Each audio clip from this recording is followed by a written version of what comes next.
Okay, starting हम लोग first chapter से स्टार्टिंग करेंगे और हमारा फर्स्ट चैप्टर केमिस्ट्री का होता है। Some basic concepts of chemistry. Write down some basic concepts of chemistry.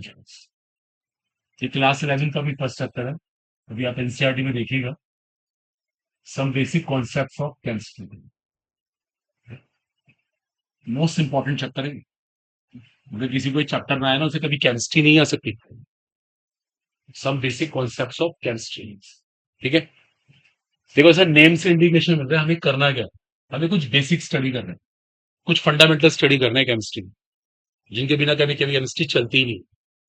तो आज हम स्टार्टिंग यहीं से करेंगे। तो some basic concepts of chemistry.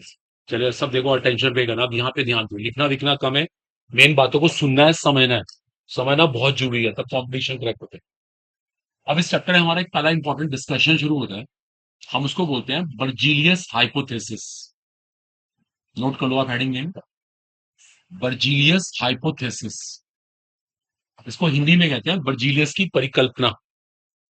वैसे इसका नाम है बर्जीलियस हाइपोथेसिस और इसका हिंदी नेम है बर्जीलियस की परिकल्पना। बर्जीलियस हाइपोथेसिस, बर्जीलियस एक केमिस्ट का नाम है, उसने ये हाइपोथेसिस दी थी, तो नाम रखा हमने बर्जीलियस हाइपोथेसिस। अब जरा सब देखो, ध्यान देना। देखो पहली बात, जो ये हाइपोथेसिस है ना, ये सिर्फ गैसेस के लिए। किसके लिए? गैसेस। अब नोट मत करना, देखो सब सुनो। आपको समझो कंपटीशन यहां से स्टार्ट होगा। जैसे हम अपनी नेचर की बात करें, कुछ सब्सटेंस क्या होते हैं? सॉलिड, ठोस जिसे कहते हैं, कुछ लिक्विड, द्रव, और कुछ गैस। तो ये किसके लिए है? सिर्फ गैसेस के लिए। इस बात को ध्यान रखिएगा, ये सबके लिए नहीं है, सिर्फ गैस की बात हो रही है। बोलो आया सबको समझ? क्लियर हुआ? जैसे मान लो हम यहाँ पे अपने कंपटीशन की बात कर रहे हैं, हम सब प्रिपरेशन कर रहे हैं, तो क्या हम सारे कंपटीशन की तैयारी करवा रहे हैं? नहीं, सिर्फ कौन सा? नीट। ये नीट का बैच है। अब किसी को बैंक की प्रिपरेशन करनी है, किसी को सिविल सर्विसेज करनी है, तो वो अलग है, वो हमारे यहाँ नहीं हो रही। तो इस बात का जरूर ध्यान रखें बच्चे, बाद में लिखना होगा, पहले सुनो, लिखो बाद में। सबसे इंपॉर्टेंट है ये वाली हाइपोथेसिस किसके लिए है? Only for gases. बाद में लिख लेंगे, ऐसे कोई बात नहीं, सिर्फ गैसेस। अब जरा ध्यान दो, देखो अब क्या है, मैं इस पॉइंट पे आता हूं। आपके पास एक गैस है, गैस। हर गैस के पास चार प्रॉपर्टीज होती है, चार गुण होते हैं हर गैस में। पहली बात, हर गैस का कोई ना कोई प्रेशर होता है। सुना कभी आपने? जिसको हिंदी में दाब कहते हैं। हर गैस का प्रेशर होता है।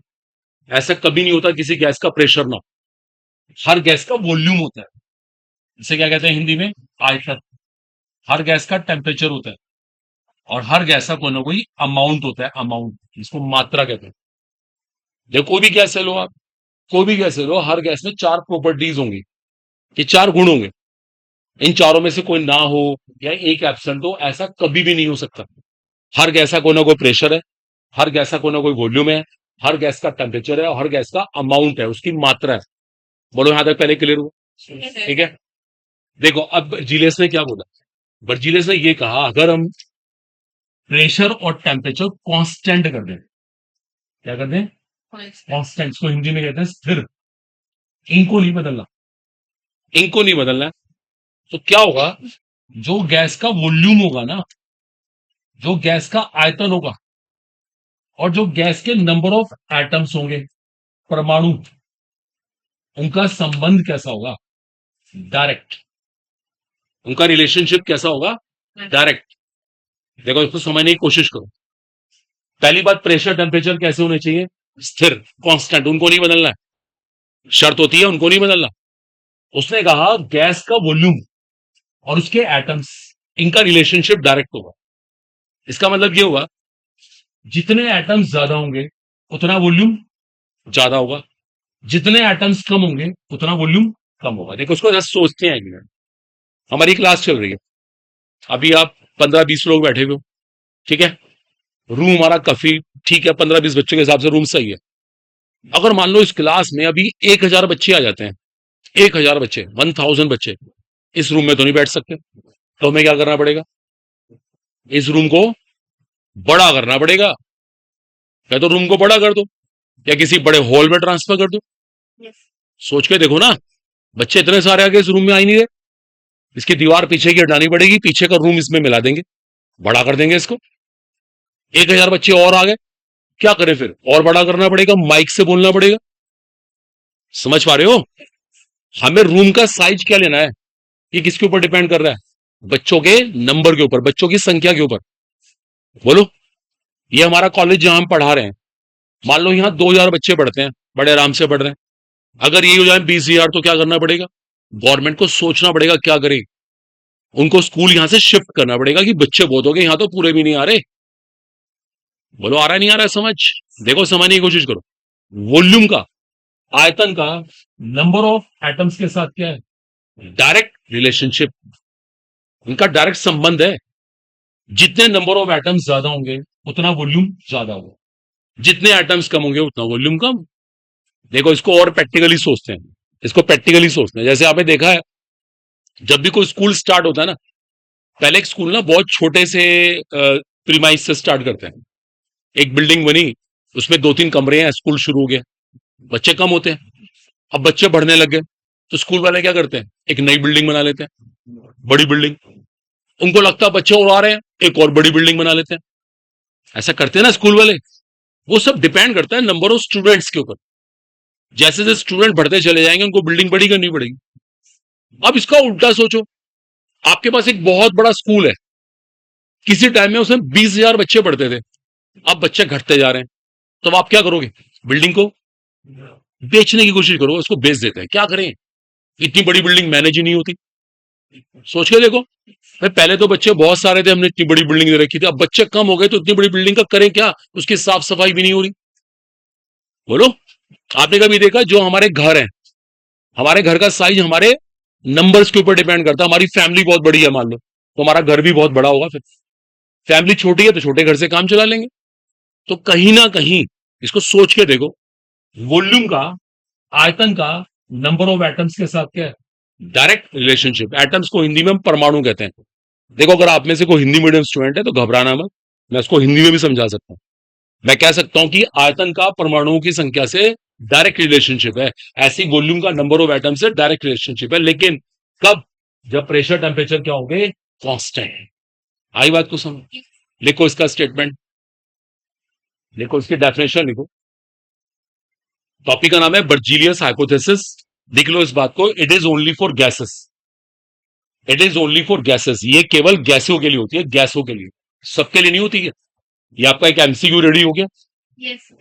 अब लिखो एक line, eight constant pressure and temperature, eight constant pressure and temperature the volume of a gas is, eight constant pressure and temperature the volume of a gas is directly proportional to, the volume of a gas is directly proportional to its number of atoms। दोबारा सुनो आराम से, at constant pressure and temperature the volume of a gas is directly proportional to its number of atoms. इसका मतलब यह हुआ कि स्थिर दाब व ताप पर किसी गैस के आयतन और उसके परमाणुओं की संख्या का संबंध कैसा है? डायरेक्ट है, एक दूसरे के समानुपाती हैं। Volume of a gas is directly proportional to its number of atoms. बोलो, यहां तो कोई डाउट, कोई दिक्कत हो बताओ। इसको पढ़ के देखो, सोच के देखो आराम से, इसको सोच के देखो। जो मैंने बात बताई है, बात सही लगी नहीं लगी? सीधी सी बात, वॉल्यूम का रिलेशनशिप नंबर ऑफ एटम्स से होता है। जैसे जैसे एटम्स बढ़ते चले जाएंगे, परमाणुओं की संख्या बढ़ेगी, हमें वॉल्यूम बड़ा करना पड़ेगा, आयतन बड़ा करना पड़ेगा। बोलो, इस बात को मानते हो आप? yes, देखो, इसका एक प्रैक्टिकल एग्जांपल और लेते हैं। जैसे हम ना बलून, गुब्बारे की बात करते हैं। सब बॉयज गर्ल्स यहाँ पे देखो, एक गुब्बारा है, गर्ल्स बॉयज यहाँ देखो सब, एक गुब्बारा, हम उसको फुलाते हैं। देखा, जैसे मुंह से उसको फुला रहे हैं। अब देखो, गुब्बारा ना बड़ा होना स्टार्ट हो जाता है। क्यों? जब हम उसको फुलाते हैं, है ना, फुलाना ही बोलते हैं, तो गुब्बारा बड़ा क्यों होता है? हाँ, उसमें गैस जारी होती है। बोलो, अंदर संख्या बढ़ रही होती है, तो आयतन बड़ा होने लग गया। अब उल्टा ले लेते हैं, इसने गुब्बारा लिया गैस वाला, उसमें हल्का सा एक छेद कर दिया, छेद करते ही गैस बाहर निकलने लग गई, तो उसका वॉल्यूम पहले से कम होने लग गया, वो पिचकने लग गया। बोलो होता नहीं होता? तो कहीं ना कहीं वॉल्यूम का नंबर ऑफ एटम्स के साथ डायरेक्ट रिलेशनशिप है। आई बात समझ? कोई दिक्कत? अब देखो यहाँ पे एक टर्निंग पॉइंट।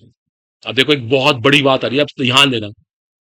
अब ये बात बर्जीलियस ने क्या दी, जब इसको लैब में चेक किया गया ना, ये सही नहीं निकली। ये सही नहीं निकली बात। ये बात कहीं कहीं तो सही हो रही थी और कहीं कहीं गलत भी थी। बर्जीलियस ने बहुत बड़ी गलती कर दी यहां पर। जरा इस सेंटेंस को लिखो। अब इसको लिखो, एक बहुत इंपॉर्टेंट लाइन है ये। देखो, practically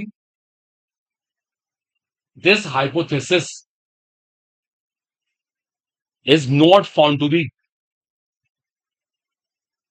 practically this hypothesis is not found to be completely correct. Practically this hypothesis is not found to be completely correct. Completely का मतलब होता है पूरी तरीके से, पूरी तरह से। ये पूरी तरह से सही नहीं है। एक सेंटेंस और लिख लो साथ में। It is followed bye, followed, it is followed by some gases,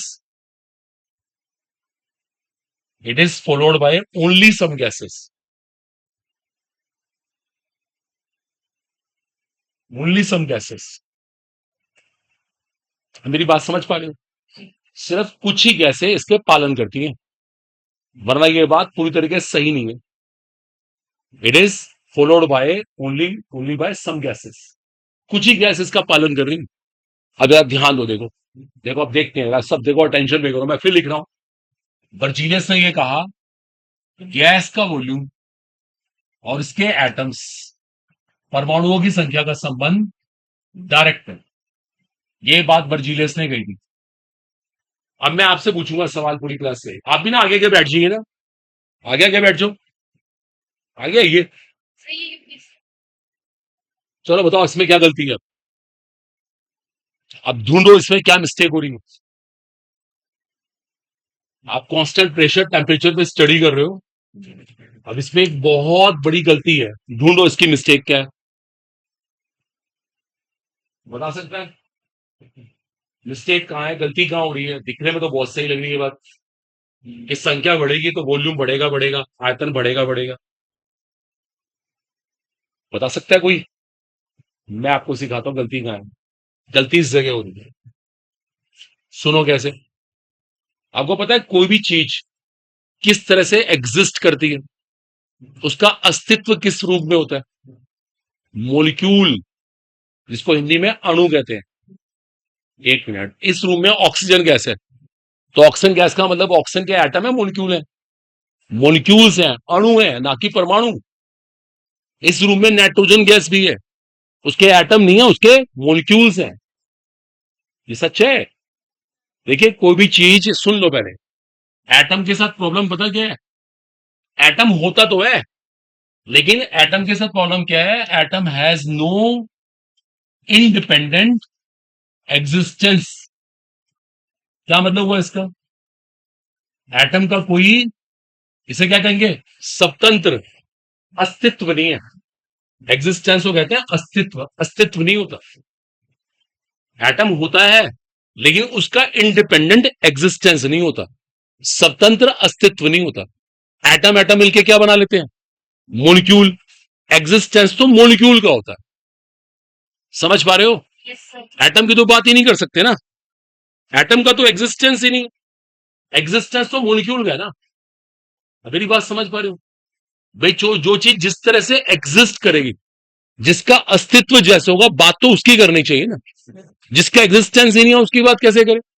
जैसे मान लो, एक मिनट, आपकी क्लास जीआईसी में चलती है, ये नेहरू मार्केट आपको पता हुआ, आसपास सारे कपड़े की दुकानें हैं, और आप किसी दुकान में जाके ऐसे ही बोल दो कि मेरे को ना, मुझे कुछ नोटबुक्स दिखा दो, मुझे बुक दिखा दो, तो यहां बुक की कोई दुकान है? दुकानदार क्या बोलेगा? यहां बुक थोड़ा मिलती है, हमारे पास तो एग्जिस्टेंस कपड़ों का है, किताबों का तो है ही नहीं। किताब की बात कैसे कर रहे हैं हमारे से? अब आप 8 घंटा करके वहां बुक्स मिल रही है, उनसे कपड़ों की बात करो, वो कपड़ों की बात मना कर देंगे। आप मेरी बात समझ पा रहे हो? जिस चीज की फॉर्म में जो एग्जिस्ट करेगा उसी की बात तो करी जाएगी। अब उससे गलती यहां हुई है। एटम होता है, लेकिन एटम का कोई इंडिपेंडेंट एग्जिस्टेंस नहीं है। मुझे ये बात कहनी चाहिए, a gas exist in the form of molecule.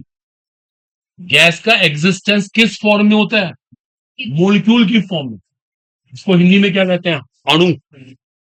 एक गैस का एग्जिस्टेंस अणु की फॉर्म में होता है, मोलिक्यूल की फॉर्म में होता है।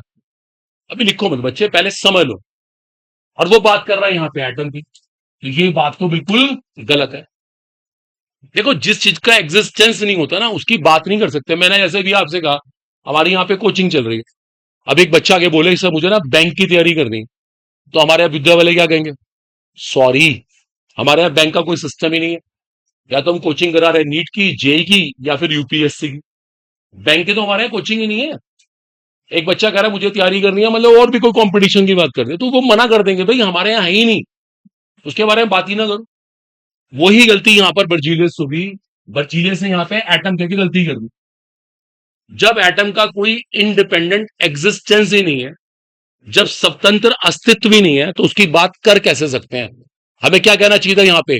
मोलिक्यूल, अणु कहना चाहिए था।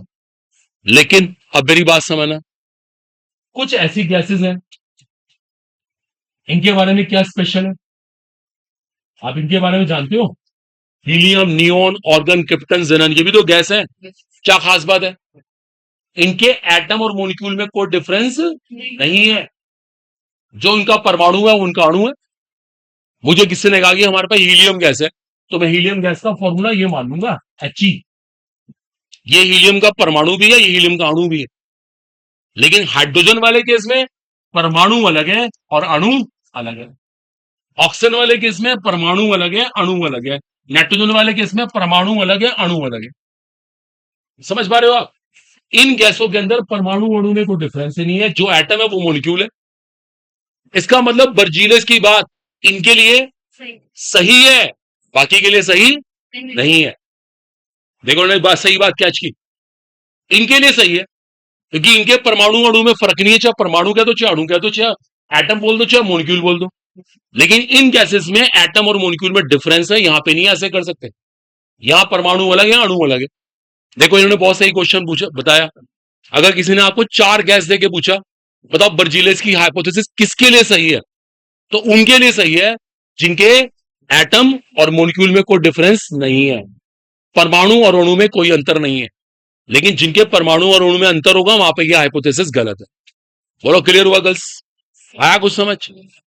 देखो मैं कुछ बातें बोलता हूं, नोट करो। देखिए, as an atom has no independent existence, as an atom has no independent existence,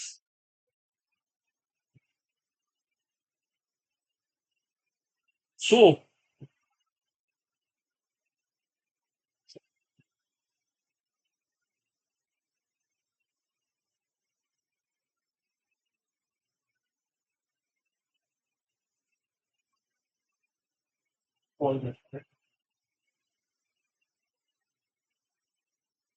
so the number of atoms, the number of atoms cannot be related with its volume. So the number of atoms cannot be related with its volume. इसका मतलब ये हुआ, इसलिए परमाणुओं की संख्या को आयतन के साथ हम उनका संबंध नहीं बना सकते। So number of atoms can not be related with volume. बोलो बात क्लियर हुई? ठीक है ना? देखो, रिलेशनशिप उसका बनेगा जिस चीज का एग्जिस्टेंस होगा, अस्तित्व होगा। बोलो। ऐसे हमारे पास ना बहुत सारे एग्जांपल, जैसे एक छोटा पॉइंट है, एक पेन होता है, पेन। जैसे मान लीजिए पेन है, अब पेन की कैप अलग होती है, पेन की बाकी बॉडी अलग होती है, रिफिल अलग होता है। आप बाजार जाओ, बोलो कि मुझे तो पेन की कैप खरीदनी है, मुझे 500 कैप दे दो। अकेले कैप कैप मिलेगी आपको? किसी दुकान पे नहीं मिलेगी। दुकानदार क्या बोलते हैं, हम तो पेन बेचते हैं, कैप नहीं बेचते। हमारे पास कैप खरीदने कहां आ गए? कैप लेनी है तो किसी फैक्ट्री वाले से कांटेक्ट करो, वहां मिल जाएगी शायद। अब मेरी बात समझ पा रहे हो? जब उसकी दुकान पे कैप अवेलेबल ही नहीं है तो वो कैप कैसे बेच दे? वो तो पेन बेचता है पूरा। वो कहेगा, पूरा पेन ले लो, कैप यूज करो, जो मर्जी करो, वो आपको देखना है। तो जिस चीज का एग्जिस्टेंस ही नहीं है, अस्तित्व ही नहीं है, हम उसके बारे में बात नहीं कर सकते। आ रही है बात कुछ समझ? इसलिए कभी भी नंबर ऑफ एटम्स को वॉल्यूम के साथ रिलेट नहीं करना चाहिए। ये रिलेशनशिप बनाना गलत है। बट नोट करो, some gases some gases have no difference. Some gases have no difference.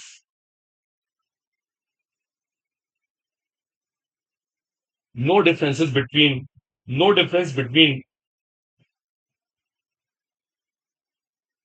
their atom and molecule. Some gases have no difference between their atom and molecule.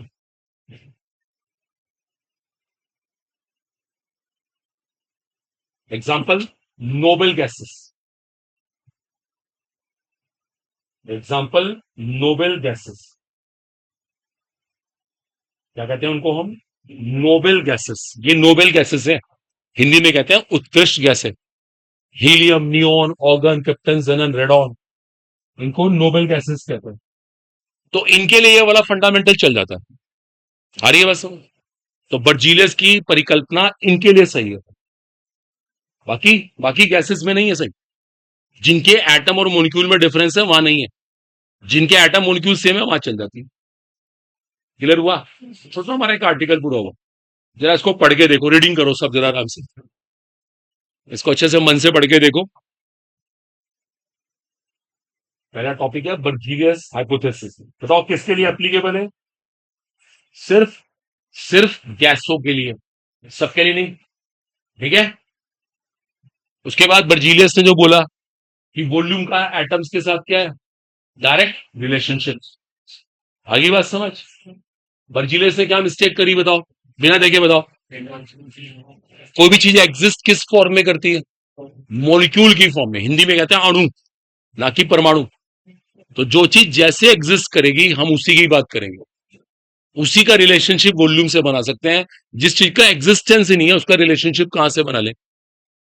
बोलो, फाइनल हुआ? तो ये बात जरूर ध्यान रखना, बर्जीलियस से यहां पे गलती हुई, लेकिन बर्जीलियस की बात कहीं कहीं सही भी है। कहां सही है? जहां पर एटम्स और मॉलिक्यूल्स में डिफरेंस नहीं है, खासकर नोबल गैसेस। देखो आपका ये सीधा सा एमसीक्यू बन रहा है, एग्जाम में मिलने के पूरे पूरे चांस। बोलो, क्लियर हो गया? तो हमारा एक क्वेश्चन समझो रेडी है, और इसको समझो, रटना नहीं होता। कंपटीशन में कुछ याद बात नहीं करना होता, यहाँ पे लॉजिक्स फंडामेंटल जो बेसिक लगाएगा उसके लिए बहुत ईजी होगा। चलो, एक डिस्कशन हमारा पूरा होगा। Next heading, Avogadro's hypothesis. अब टॉपिक का नाम है एवोगैड्रोस हाइपोथेसिस। एवोगैड्रोस हाइपोथेसिस में क्या कहता है? एवोगैड्रो भी एक केमिस्ट का नाम है। तो सबसे इंपॉर्टेंट बात है, एवोगैड्रो ना बर्जीलियस का स्टूडेंट है। बर्जीलियस का स्टूडेंट एवोगैड्रो। आप सुनो, देखो, ये हाइपोथेसिस भी गैसेस के लिए होती है, ये भी गैसेस के लिए। देखो दोनों में कॉमन पॉइंट है, अगर वो गैसेस के लिए तो ये भी गैसेस के लिए। इंटरेस्टिंग, दोनों में एक ही प्रिंसिपल। अब जरा ध्यान दो, इसमें क्या बोला? अगर आप प्रेशर टेम्परेचर कांस्टेंट रखेंगे तो गैस का वॉल्यूम, गैस का आयतन और उसके नंबर ऑफ मॉलिक्यूल्स का रिलेशनशिप डायरेक्ट करो। देखो बच्चों, सी अ बिग डिफरेंस। उसने एक चेंज कर दिया। क्या चेंज किया? उसने एटम्स हटा के मॉलिक्यूल्स लिख दिए, अणु लिख दिए, और ये बात बिल्कुल सही निकली। ये बात कभी गलत हो ही नहीं सकती। मैं आपको इसके बहुत सारे भी एविडेंस दूंगा। ये बात कभी भी गलत नहीं होती, यूनिवर्सल लॉ है ये। नंबर ऑफ मॉलिक्यूल्स का वॉल्यूम के साथ रिलेशनशिप डायरेक्ट। एक्सप्लेनेशन मैं आपको दे चुका था अभी, जैसे जैसे नंबर बढ़ेगा वॉल्यूम बढ़ाना पड़ेगा, बिल्कुल वही प्रिंसिपल। देखो इसको थोड़ा सा जस्ट करते हैं, देखो चेक करते हैं एक मिनट। आप सब तो ड्रॉपर्स हैं, आपको पता होगा। आप सबने कभी एक इक्वेशन स्टडी किया, P is equal to NRT? इसको आइडियल गैस इक्वेशन बोलते हैं, आदर्श गैस समीकरण। देखो हमने क्या कर रखा है, पीओटी तो हमारे कांस्टेंट है, स्थिर, मैंने हमको उड़ा दिया। अच्छा, आर को यहाँ पे क्या कहते हैं? गैस कांस्टेंट, वेरी गुड, उसको भी हटा दो। बोलो आया समझ नहीं आया? तो वॉल्यूम का मोल्स के साथ क्या है? Direct relationship.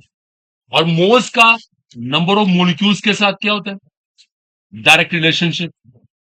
देखो आप, मोल्स का मोलिक्यूल से रिलेशनशिप डायरेक्ट होता है, तो कहने का मतलब क्या हुआ कि वॉल्यूम का नंबर ऑफ मोलिक्यूल्स के साथ क्या है? दोनों डायरेक्ट रिलेशनशिप हुआ नहीं हुआ? ये तो मैंने ऐसे ही छोटा सा एक एग्जांपल दे दिया, लेकिन ये बात तो फैक्ट है बिल्कुल। अभी मैंने एग्जांपल दिया क्लासरूम वाला, अगर हमारे नंबर ऑफ स्टूडेंट्स बढ़ेंगे तो हमें वॉल्यूम बड़ा करना पड़ेगा।